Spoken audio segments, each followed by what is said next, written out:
Bonjour à tous. Donc aujourd'hui, on est dans le rucher du Léguerre, donc que j'ai déjà filmé plusieurs fois. On va aller voir les abeilles en présence de Guillaume. Alors Guillaume, tu vas nous dire un mot de qui tu es et qu'est-ce que tu fais comme boulot?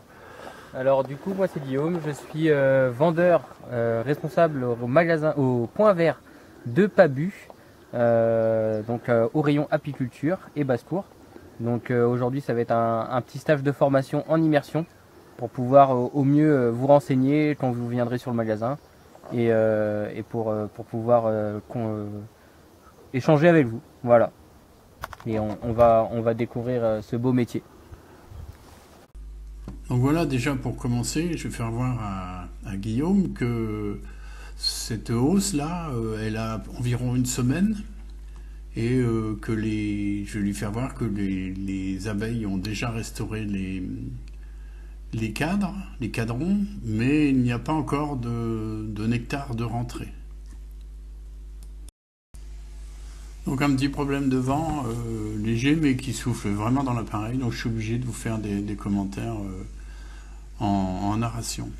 Donc voilà, on sort les cadres, on voit que les abeilles ont bien construit, ont restauré. Donc ce sont pour la moitié des cadres de l'année dernière qui ont contenu du miel et qui sentent encore très bons, hein, qui ont été conservés dans mon sous-sol, dans mon garage. Donc j'explique tout ça à Guillaume. Donc l'avantage d'avoir une formation directement sur le terrain comme ça, avec un apiculteur qui a un peu d'expérience, ça permet d'emmagasiner des informations beaucoup plus rapides que des cours en collectif. Donc voilà, sur le terrain, tout à l'heure je vais même lui faire des petites manœuvres et surtout essayer de bien comprendre comment fonctionnent les abeilles. Donc là, on va décoller la hausse qui est vide de miel, mais qui est en cours de restauration. Donc il y a des abeilles qui travaillent à l'intérieur.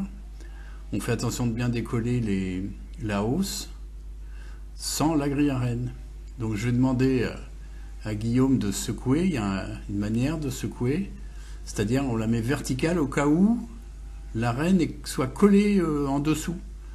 Ce qui fait que si elle tombe là, elle tombe dans la ruche. Donc il n'y a pas de problème. C'est des petits gestes, mais qu'il faut bien connaître et surtout bien répéter. Alors encore un petit truc que je lui montre, c'est que quand on a enlevé par exemple la grille à reine, on la place de manière à la remettre exactement dans le même sens, non pas dans ce sens-là. Voilà.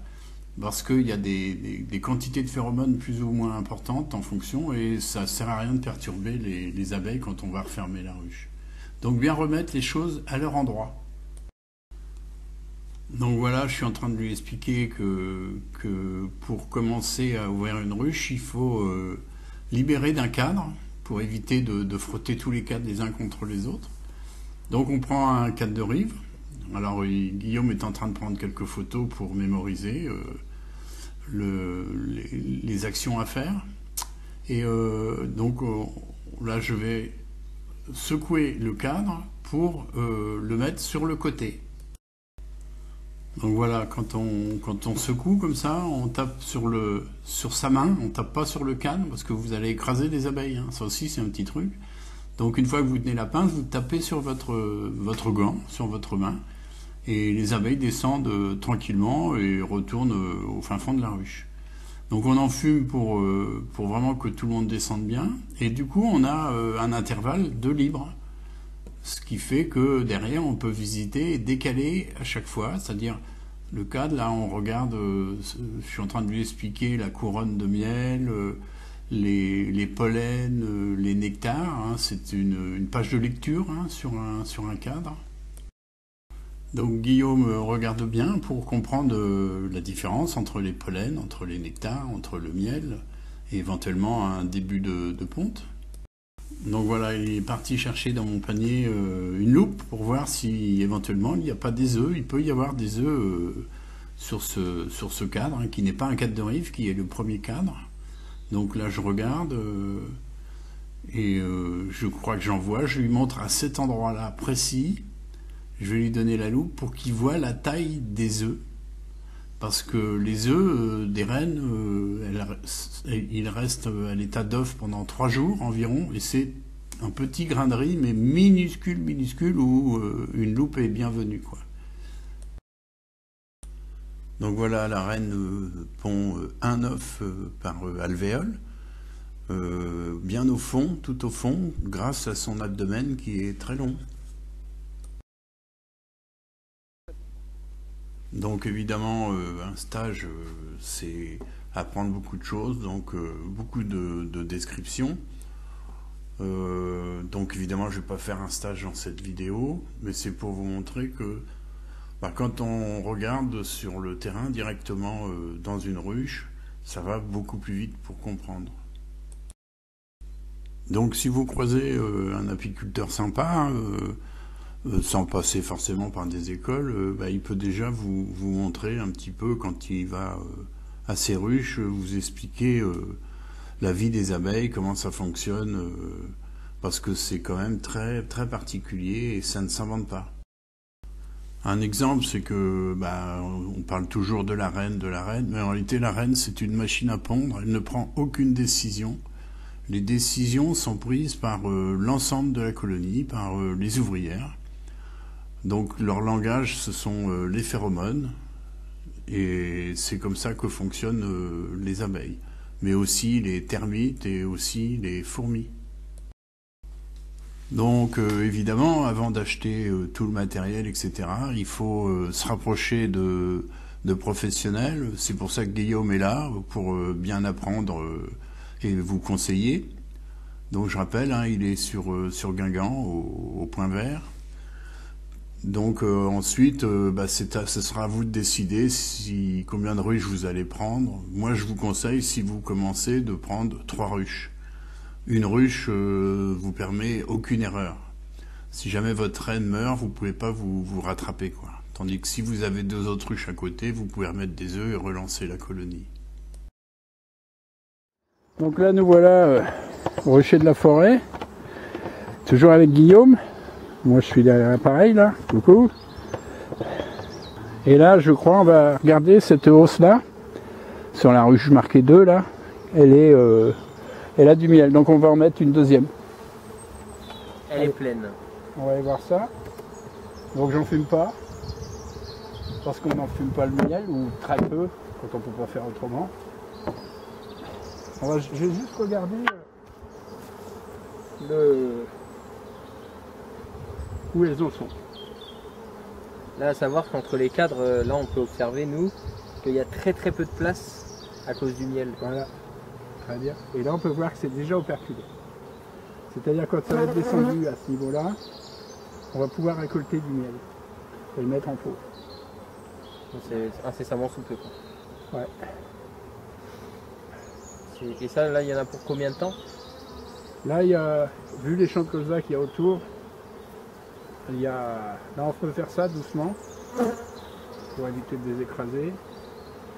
On peut voir que le cadre est goutte. Donc là, il y a encore, pour qu'elle sèche bien, encore une semaine, une bonne semaine. Et dans une semaine, ce sera du miel, mais ça coulera plus. Tiens, tu peux soulever le cadre, ça va te donner un ordre d'idée sur le poids. Donc là, je vais soulever pour voir. Voilà. Hop, là, je vais bien agripper. Et là, on est bien sur du 3 ou 4 kilos. Peut-être pas 4, mais déjà, 3 kilos déjà facile. 2 kilos, c'est déjà... Ouais, 2 kilos. Ouais. Tiens la pince, tiens la pince. Je tiens la pince. Ouais. 2 kilos c'est énorme déjà. Par cadre. C'est-à-dire qu'il y a 9 cadres. Si tout est comme ça operculé, je te laisse imaginer le poids de la ruche. On est à... Alors voilà. Et là, on voit que le nectar il tombe. On voit que c'est très très beau. Hein. Ça coule. Ça coule, ouais. Donc je vais éviter de les pencher. Je vais les laisser bien droits. Donc là, on est sur 3. Donc quand une ruche comme ça, enfin une hausse comme ça est pleine, on peut obtenir une douzaine de kilos de miel quand il sera complètement séché par les abeilles. Voilà, ça travaille partout. Donc je ne vous dis pas la quantité d'abeilles qu'il y a dans le corps, dessous. Ça va jusqu'en bas. Bon, on va pas l'ouvrir. Ouais, bah oui. Comment. Voilà. Donc celui-ci, c'est en train de s'en occuper. Alors on peut faire ça. On peut prendre un cadre plein fer, on appelle ça, c'est-à-dire en plein milieu, qui va commencer à perculer. On peut le mettre en rive. Et on va leur mettre un en 2 jours. Il est plein. Il est plein. Voilà. Il y a une armée là. Ouais. Je vais faire pareil avec celui-ci. Je vois que les cires sont toutes neuves, superbes. Hein. Ouais. Ah oui, là c'est tout neuf.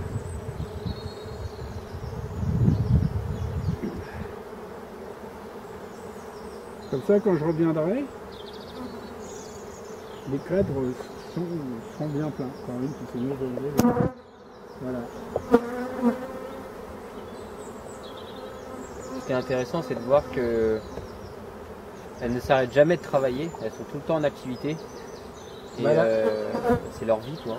Là, c'est en plus des journées comme ça, c'est vraiment des journées où l'apiculteur, elle s'en fout, quoi. Il y a tellement de travail dehors que c'est pas leur truc. Hein. Ouais. Vu l'activité qu'il y a devant la ruche, C'est occupé. c'est occupé là. Donc, Théo. ouais. Voilà. Donc je mets 2 petites pattes parce qu'on commence à monter pour pas qu'un sanglier vienne se gratter et que la hausse parte vers l'avant. Alors ça aussi, les ruches, ça se pose avec un niveau. Il faut toujours qu'il y ait une légère pente vers l'avant pour pas que l'eau, l'humidité aille se coller au fond. D'accord. Il faut toujours qu'elle soit à l'extérieur. Est-ce qu'on peut préciser aux gens quelle couleur c'est cette année pour l'identification des rennes? Alors chaque année a une couleur et cette année c'est vert. Alors ça permet pour l'identification des rennes, pour ceux qui suivent bien, ce qui n'est pas mon cas, puisque je ne marque pas mes rennes, mais c'est surtout aussi marquer vos cadres, ce que je ne fais pas non plus, en vert, comme ça vous donne de l'année où vous avez mis le cadre dans Il y en vos a ruches. certains que tu as fait. Ouais. Et donc, On a dit tout à l'heure. moi, c'est du réemploi pour ceux-là. Et du coup, elles ont rouge, c'était l'année dernière. Vous voyez, ça, c'est les cadres de l'année dernière. Et on voit Jaune, que, c'est il y a 2 ans. on voit que les rennes, que les cadres les cadres de hausse que met Christian, elles sont, même si elles sont de l'année dernière, elles sont super parce qu'en fait, les abeilles sont habituées et elles ont juste à venir se repiquer dans les hausses et dans les cadres de hausse et c'est vraiment incroyable. Il n'y a pas besoin d'avoir des nouveaux cadres avec des nouvelles cires à chaque fois. C'est ça, on peut mélanger un peu. Mélanger les cires de l'année dernière et les nouvelles. Alors on peut voir que ça, c'est tout neuf. Hein. Mais dans un cadre ancien. Mais la cire est neuve de cette année. Et voilà. Bah là, elles vont grimper. Peut-être déjà pas. Donc, ça c'est une abeille du printemps dernier, une reine du printemps dernier, donc c'est ce qu'on appelle des ruches de production, c'est-à-dire des abeilles. Celle-ci avait sémé, donc c'est une abeille, une reine qui a été élevée au mois de mai l'année dernière. Donc elle a fait ses réserves pour l'hiver. Et là, elle est partie en production. Plus on met de volume, plus elle ramène du miel. Quoi. Donc tu peux mettre jusqu'à combien de hausses sur une ruche?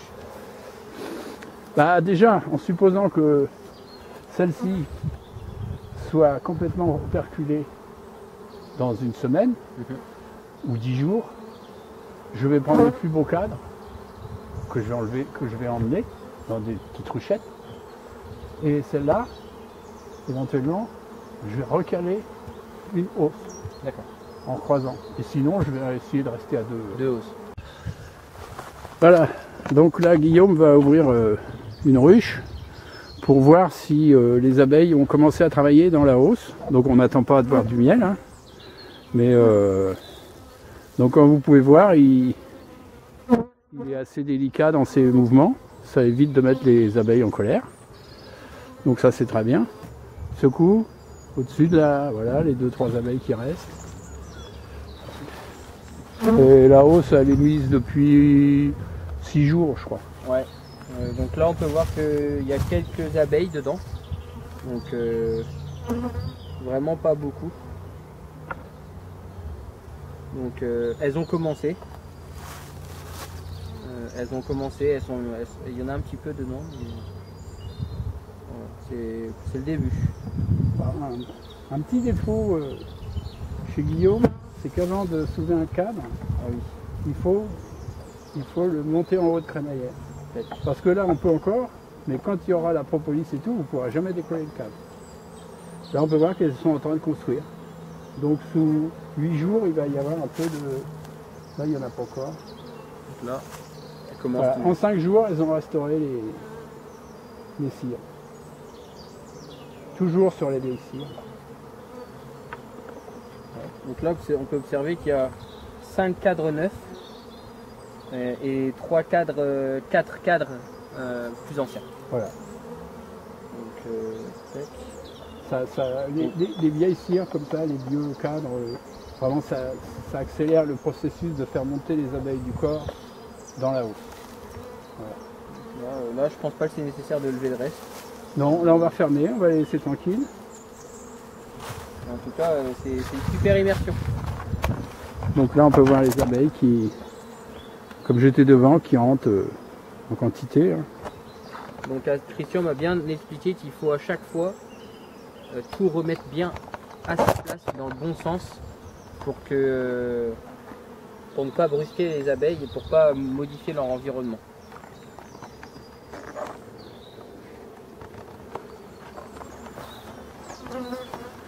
Voilà, c'était les abeilles de la forêt.